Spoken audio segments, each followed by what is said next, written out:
So yesterday I forgot to film an intro, but on today's show I'll be joined by a good friend of mine named Jasmine of the podcast Knitmore Girls. And in today's case, we will cover some background information surrounding the Kyle Rittenhouse trial. My name is Sophia Talley, and this is True Crime in It.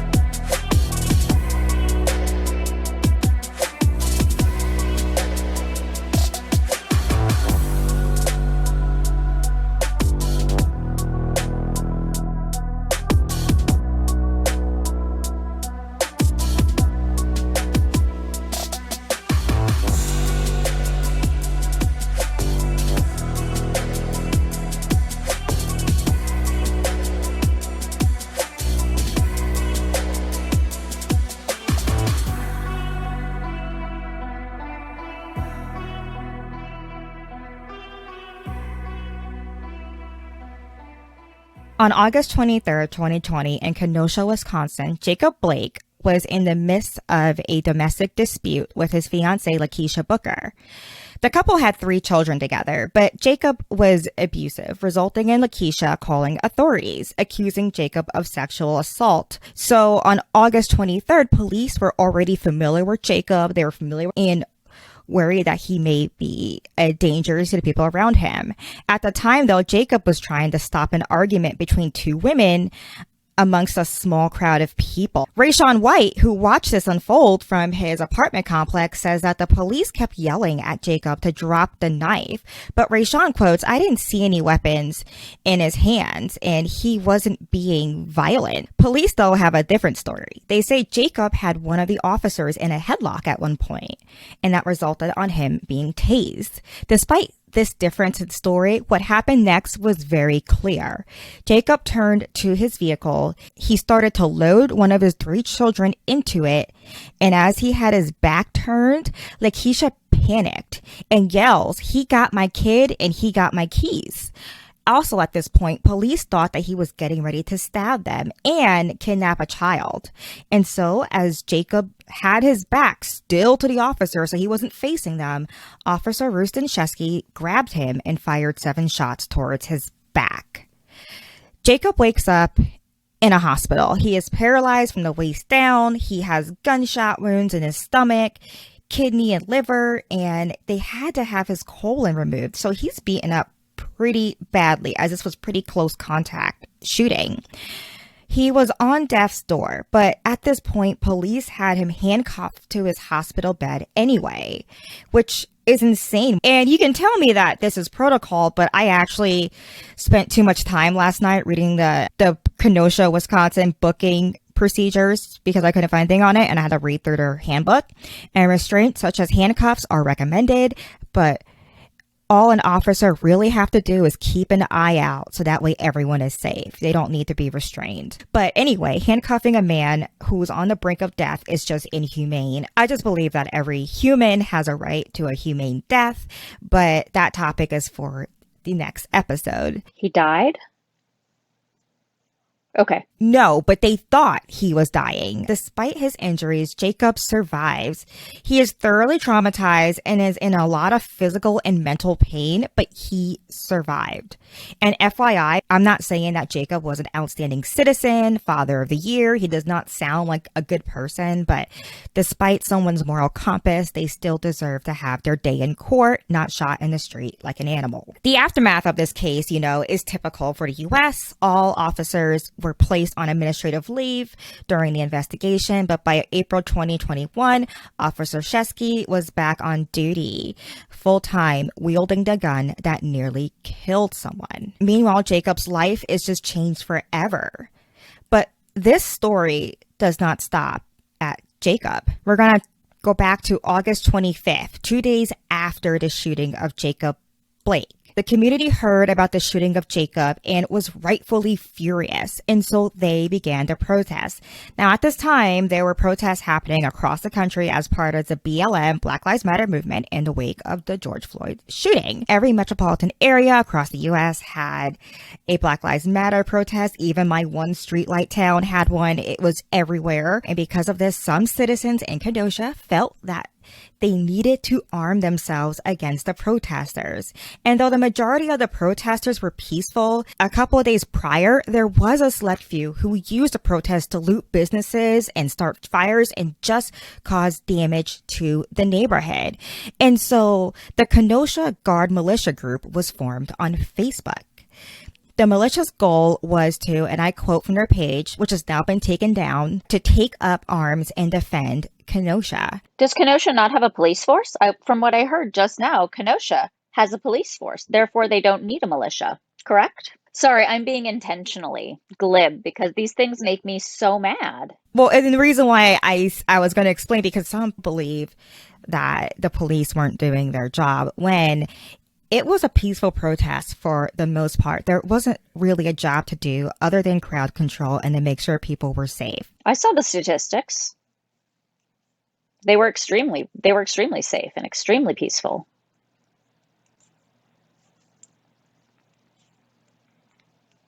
Mm-hmm.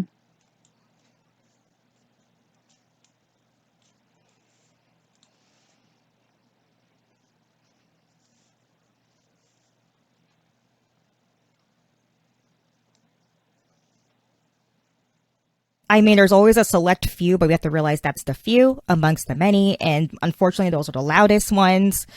During the Jacob Blake protests, members of the Kenosha militia group, armed with assault rifles and medic packs, patrolled the streets alongside the police. And police publicly deny encouraging the militia. Their partnership was caught in 4K, as there is a video of police handing the militia members water, and an officer even says, this is a quote from the video, "We appreciate you guys, we really do." And we know that this was said because it was caught on a video live stream that was then posted on Facebook, and it's still up to this day. It's a full 2 hours, and it's going to be in the show notes if anyone wants to scroll through it just to see what it was really like, because it's really scary to look at. And I know what people are going to say, that these people were trying to protect their city. But we can't have any old weirdo patrolling the streets with armed weapons. It's common sense. I'll never forget when I taught, and at the time there was talk of teachers being allowed to arm themselves in the classroom. And my boss thought this was a good idea. And I just remember looking at her dead in the eye and saying, do you really trust these people with a gun? And then she thought about it and she's like, this is a high strung and draining job. This is not a place where I would trust every untrained person with a gun. And she just says, I never thought of that, even though that's the next step to thinking about that situation, but I digress. I mean, no one's ever shown up with an assault rifle with good intentions. They didn't bring a platter of cookies. They brought an assault rifle. You know what I mean? Yes, which is meant to be used in warfare. So I know there will be dummies listening thinking that they can join the police and riot gear without training or understanding of the actual job and think it's okay, but it's a stupid idea. And you're going to see the ramifications of these actions here in a minute. Among the militia group was a teenager named Kyle Rittenhouse, and Kyle was not from Kenosha, but he was a strong supporter of the Blue Lives Matter movement, which is an inherently racist organization that began as a response to the Black Lives Matter movement. And the whole point of the movement is to prosecute any crime against an officer as a hate crime. Funny thing is, statistics towards police, so violent crimes towards police, show that this is a diminishing problem, not one that's increasing. And this is a fact done by analysis by the FBI, one of the best analyzers in our nation. So really at the center of it, what this movement is about is taking the attention from the real issue of institutionalized racism in America and then trying to bury it while at the same time promoting hate crimes towards people of color. And if anybody's going to be biased towards a pro-police bias, a pro-law enforcement bias, it's going to be the FBI. So if they're saying it's a diminishing problem, it is not increasing, as some media outlets will make you believe. So anyway, Kyle Rittenhouse of Anatok, Illinois, after watching the protests on August 25th unfold on TV and social media, he decided to make the 20-minute drive to Kenosha. Kyle had an AR-15 rifle that was being kept at a friend's house in Kenosha. So first, he stopped there to pick up his gun, and then him and his friend named Dominic Black continued on patrolling the streets alongside biker gangs who were wielding hatchets. And with the Boogaloo Boys, who I don't even care to get into them, but they're essentially a terrorist group of men who collectively only have two neurons rubbed together. So there was just a few types of militia groups, and it was clear that Kyle idolized these guys and wanted to fight alongside them. The problem here is that what they were fighting was a peaceful protest. That day, everything was peaceful, and so the militia groups just added to the chaos of provoking the crowd while visibly holding firearms. Kyle was being praised by police for being there. He was even interviewed by the Daily Caller, a conservative website. Kyle says to the camera during his interview, "So people are getting injured, and our job is to protect this business. Part of my job is to also help people. If there is somebody hurt, I'm running into harm's way. That's why I have my rifle, because I can protect myself, obviously, but I also have my med kit." It's delusional. It's delusions of grandeur is what that is. That's exactly what it is. And if it wasn't so tragic, it would be funny. But for me here, what bothers me is that he's just has this fantasy of being able to fight through the crowd who's not even fighting and come out a hero during a peaceful protests in a different state with a med kit that he probably learned how to use on YouTube. So it's probably useless to him. It's delusional. It's delusions of grandeur is what that is. Everybody has a med kit. Don't you guys have like an emergency, a first aid kit at your house? It's bandages and antiseptic and band-aids. You know what I mean? Like, also, I do not trust him to kiss anything and make it better because, okay, so I'm going to interject for a minute because there are a lot of these ideas of how brave you think you are until you're in the thick of it. So first, he's 17 years old, not a demographic. Their brains are not fully developed yet. This is scientific fact. Teenagers do not have fully developed brains. They are impulsive and things like that. And this isn't a knock. Teenagers are great humans. They have great ideas. They have a lot, but they still have growing to do. They have brain development to do, and they don't understand the ramifications of the long-term effects. I'm absolutely not giving him a pass because this is going somewhere different. If he wants to be a hero, he should join the military. He should use all of that passion and fervor and serve his country. No one asked him to go in there and save anyone. And let me tell you, I have big mom energy, and I have killed a spider with my bare hand in front of my children, which I never would have done before because it just needed to be done. And I feel like I am the bravest person. I have wiped the noses of children who did not belong to me. That felt like being a hero. But like, if you run into a situation and you say, "I'm here, I can defend myself," like, you know who also says stuff like that? Rex, my 6-year-old. "Oh, I can take care of myself. It's okay. I'll save you, mom." And it's sweet coming from a 6-year-old, but also it's literally the same thing though. Like, you have no idea what you're up against. You have no idea what this is going to be. So what you said about like your son, like about how this is something we expect from a 6-year-old, that's the same thing I turned around and told my husband. I was like, this kid needs help from someone. You know what I mean? Like, I don't necessarily know if prison's the place. Unfortunately, our reformment system is tragic in this country, but if it was a perfect system, I would prefer, something that can treat the underlying issues, just getting the mental help that is needed, because we have a huge crisis on that in the US. And that was my first thought, was this is not someone who's okay. There is something going on. They are suffering from something. But in another interview with Blaze TV, Kyle states that his gun has non-lethal ammunition and that he only wanted to protect fellow citizens. So he's caught on camera saying this, which is also another thing that shows that he's not thinking. And this could be partly because he's 17, but why have so much evidence? You know what I mean? There's so much evidence here. At 11:48, the sound of gunshots broke out into the crowd. Kyle is seen running away from where the shots were fired with a man chasing him. In a video from that night, you can see someone, most likely Kyle, is saying, "I shot somebody." The cameraman then approaches a crumpled figure on the floor who turns out to be 36-year-old Joseph Rosenbaum, a local man who spent his life battling mental illness. Joseph was trying to take the gun from Kyle, who he may have mistaken for another man, possibly a Marine that he was trying to taunt earlier that night. The Marine, after this, claimed that he did not see Joseph as a threat.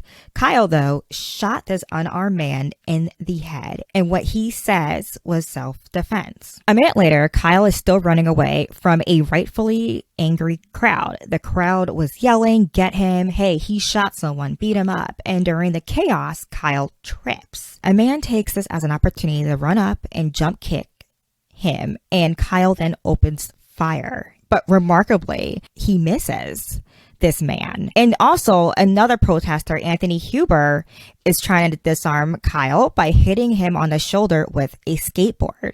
But Kyle was determined to not back down, and he shoots Anthony in the chest, killing him almost instantly. Watching this unfold was journalist Gage Grosskreutz, who was filming the protests for the American Civil Liberties Union. So he was there legally. He actually ran alongside Kyle before he fell after the first shooting and asked him if he shot someone. And Gage was armed himself. And after witnessing the shooting of Anthony, he actually approached Kyle not with a gun, but with his hands up in surrender. And Kyle just did not accept his surrender, and he shot him in the arm anyway. It is reported that Kyle shot into the crowd at least 16 times before turning himself into police. Police stated that as Kyle approached them, they did not know that he was the active shooter, which is insane because he literally shot out nearly 20 times into a crowd. And if civilian Gage knew that he was most likely the shooter before even seeing him shoot anyone, I mean, come on. Police tell Kyle, because they don't know that he's a shooter, to step away as he is interfering with their police work of locating the shooter. But he still continues to walk towards them with his rifle strapped to his chest. So he's armed. So he's walking towards them in surrender. And an officer even tried to stop him with pepper spray. Police later say that they suffered from tunnel vision at this moment. And as a result, they didn't realize that he was the shooter, despite the fact that there was a crowd of people telling them that, yes, he was an active shooter. There were people yelling. You'll see it on video. I'll post some videos in the show notes, just because I can't, if you're watching on YouTube, I can't put a lot of it because it's violent and just out of respect of the victims. But at this time, people are yelling and identifying him as the shooter. And this is my own thoughts. This isn't the fact, but my own thoughts is maybe police just didn't want to believe that this person who they saw as an ally was actually the one causing all the death and carnage that night. But again, that is just my opinion just by looking at the facts. Kyle was finally able to turn himself in after a full hour after the shooting first broke out. He was charged with first-degree intentional homicide in the state of Illinois, but in Wisconsin, he had 6 charges against him, including first-degree reckless homicide, first-degree intentional homicide, attempted first-degree intentional homicide, first-degree reckless endangerment, and possession of a dangerous weapon by a person under 18. On November 20th, Kyle was released on bail after posting $2 million. And on January 5th, he pleaded not guilty, which all of this is absurd because it is clear as day that he did these crimes. And while on bail, Kyle just did not seem to learn his lesson. He became a celebrity of sorts among right-wing extremists. He was caught at a bar in Wisconsin with his mom, and 5 men approached him as they were drinking. And these were supporters of the Proud Boy terrorist movement, and they asked to take photos with him as if he was a celebrity. And in the photo, he's holding up a racist sign, a sign used by white supremacists. So as a result, the court ordered that he could no longer consume alcohol while out on bail, or have firearms, or be associated with hate groups. All these things should have already been done from day one, but they were not. Isn't he under 21? So it's illegal for him to consume alcohol anyway. Also, what young person goes to a bar with their mom? You know who goes to bars with their mom? Me. My butt's going to be 40 next year. I go to bars with my mom. Did I go to bars with my mom when I wasn't 21? Absolutely not. You know why? Because I was a minor. I couldn't go to bars. I wonder if they served him because he was a local celebrity. I wonder if it was an event saying Kyle's going to be here. This is all speculation, but it just seems to line up to have someone who supports the Proud Boys there as he is there taking photos. It just, you know what I mean? Like, if you look at this is a lot of coincidences. And meanwhile, during these shenanigans, Kyle's group of lawyers were releasing highly edited footage from that night that was edited to obviously make him look like he was the hero in a situation that did not need a hero. Kyle's defense maintained that he was acting out of self-defense, which doesn't make any sense given that he was shooting unarmed civilians who felt like they were endangered because there was a man shooting them. On November 19th, the jury reached their verdict. They found Kyle not guilty on all counts. And you might be wondering, how is he not even guilty of having a firearm as a minor? Well, apparently in Wisconsin, they found a loophole in the law saying because the gun had a short butt, like the butt of the gun was short, minors are allowed to carry that type, which is insane because it's still an assault rifle. It sounds like an 1800s rule. You know? Yeah, an old-timey law, but still, it's like he was able to get out of all counts because of that. I just don't understand how, even on the most basic grounds of him breaking the law, he was still not guilty. That makes absolutely no sense. But as a result, the world just exploded. Kyle is getting support from those who side with conservative politics and is getting criticism from those who support left politics. But just looking at the fact of the matter here, at the core of this case, there is just a teenager who shot and killed two unarmed people, and then he shot another one who had his hands up in surrender. At the end of the day, a person that roams the street with the intention to kill, as Kyle did, is a terrorist, is a danger to our society, and should not be free to be on the streets, period. It boggles my mind that so many educated people who went to school for political science are now using this and backing Kyle for their own political gain to help propel their careers. But this is at the expense of public safety, the same public that they pledged to protect. What Kyle has learned from this situation is that he can get away with murder, assault, and endangerment without repercussions, while men of color, specifically black men, are still being racially profiled and shot by those same officers that praised Kyle and handed him water as if he was fighting alongside them. It just doesn't make any sense. And by the way, I purposefully did not talk about anyone's race until now. Kyle is white. His victims were all white. People are then using this fact to show that this case is not a result of injustices towards blacks, but it clearly is, as we will see next week when I cover the case of Julius Jones, which is another high-profile case that also was in the news and in the media this week. So that, in a nutshell, is what happened over the course of this year with Kyle. And, you know, I didn't talk about how he looked in court and the fake tears and everything like that, just because to me, that's all just extra stuff.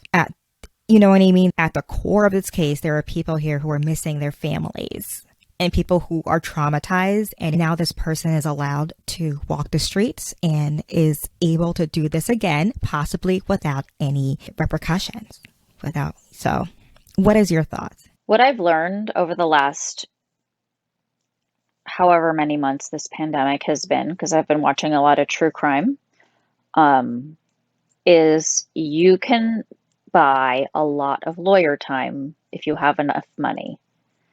And you can buy your way out of trouble, you can buy your way out of prison, you can buy your way into an artificially extended trial. If you can afford a good lawyer, you get more justice than someone who can't afford a lawyer or someone who has a public defender. And like, no knocks against public defenders, that's hard work, but you got a lot of cases. Whereas if you are a defense attorney, you get to pick your clients for the most part. They have to pay you like, and $2 million buys you a lot of lawyer. My Pillow CEO, Ricky Schroeder, is one of the people who help him raise his bond. So that was interesting. Something I forget to mention is that the 36-year-old man, Joseph, the first man he shot, his lawyers claim that he was doing the public a good service for shooting him because he was bipolar. And they had statistics saying that bipolar people and people with depression are more likely to hurt others. A trained Marine who was there did not think Joseph was a threat. He served his country, and people don't realize Marines go through a lot of training of analyzing people for their own safety and for ours. I have so much respect for them because that's a hard job, and I trust their judgment over a 17-year-old with a rifle who did not go through the training and years of dedication to have that title. It just doesn't make any sense. Like, you don't just get to be a Marine. That's not a thing that happens. Exactly. No, you work extremely hard. Extremely hard. And that is the story of the Kyle Rittenhouse shootings. For more information, including show notes and sources, please visit www.thedrunknitter.com/truecrime.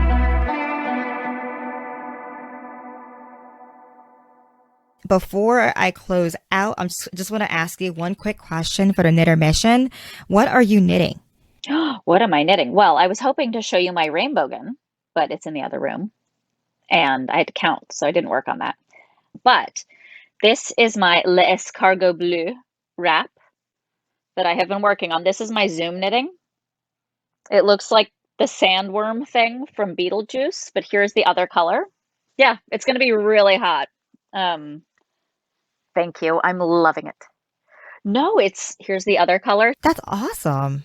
Is it a cowl? Does it connect? So it's going to be, it's just like a big triangle. Oh, okay. So it's flat. Okay. Let me see if I've got, look at my super cheap printout picture. At least you print out the picture. I just skip because I keep my ink. I'm cheap. Well, so this I usually do. But it's like, this was the page with all the instructions and they had the tiny pictures, but I don't do like I don't do the full size picture page. No. Are you kidding? My mom's voice is in the back of my head like, ugh, so much ink. But yeah, so this is my Zoom knitting. It's silk and wool. It's really lovely. It's from Sea Change Fibers. I cannot wait to wear this. It looks nice. Looks like it flows, like drapey. So what yarn is that? Because it looks really drapey. It does. Like, yes. This is Sea Change Fibers, Ecola worsted. It is 85% merino, 15% silk. It's decadent. And I'm going to wear it against my skin, under my coat. Well, theoretically, under my coat. I haven't needed my coat yet, but when I get there. I was just about to say, what coat? You're on the West Coast, where to me, as an East Coaster, to me, that means no matter where you are, you're never cold. So you could always send that shawl to me and I'll get more use out of it.